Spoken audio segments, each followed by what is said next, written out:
ఎలా ఉంది 4 నెలలు చంద్రబాబు పరిపాలన? పాత గవర్నమెంట్ దీనికి 100% కంపారిజన్. పరిపాలన విషయంలో కానీ, డెవలప్మెంట్ విషయంలో కానీ, సంక్షేమం కానీ, రోడ్లు చూడండి. ఈ మధ్యన పల్లెటూరు నుంచి టౌన్ నుంచి పల్లెటూరు వెళ్ళే మనం పండగకి వెళ్తాం. ఇది వరకు అయితే పిల్లలు ఎత్తుకుని బండి మీద వెళ్ళడానికి చాలా ఇబ్బందులు పడాలి. ఆటోలు ఎక్కితే నడుము నొప్పులు వచ్చేవి, బస్సులు ఉండేవి కాదు. అది చంద్రబాబు ఈ పండగల పూట స్పెషల్ బస్సులు వేసేవాడు. ఈ వైసీపీ గవర్నమెంట్ వచ్చిన తర్వాత పండగల పూట అంటే ప్రైవేట్ బస్సు ఉండేవి కాదు, దూర ప్రాంతాలు ఆటోలు ఎక్కితే నడుము నొప్పులు వచ్చేవి.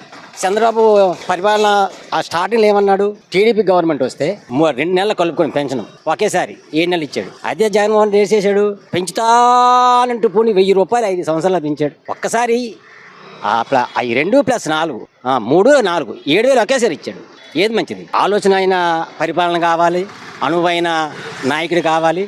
జగన్మోహన్ రెడ్డి గారి వ్యాపార రీత్యా పరిపాలన అయితే చేత కాదు. ఎక్కడో ఇటుకేసా 3 రాజధానులకి చక్కగా వెళ్ళి ఆ రుషికొండలో 550 కోట్లు పెట్టి విలాసమైన బెడ్రూములతో బాత్రూములతో కట్టుకున్నాం నీ పిల్లలు బతకడానికి. అదే పెట్టుబడి సంక్షేమ పథకాలకు ఇచ్చేసి ఇల్లులు కట్టిస్తే సుమారు ఒక 50,000 కుటుంబాలకు ఇల్లు కట్టవచ్చు.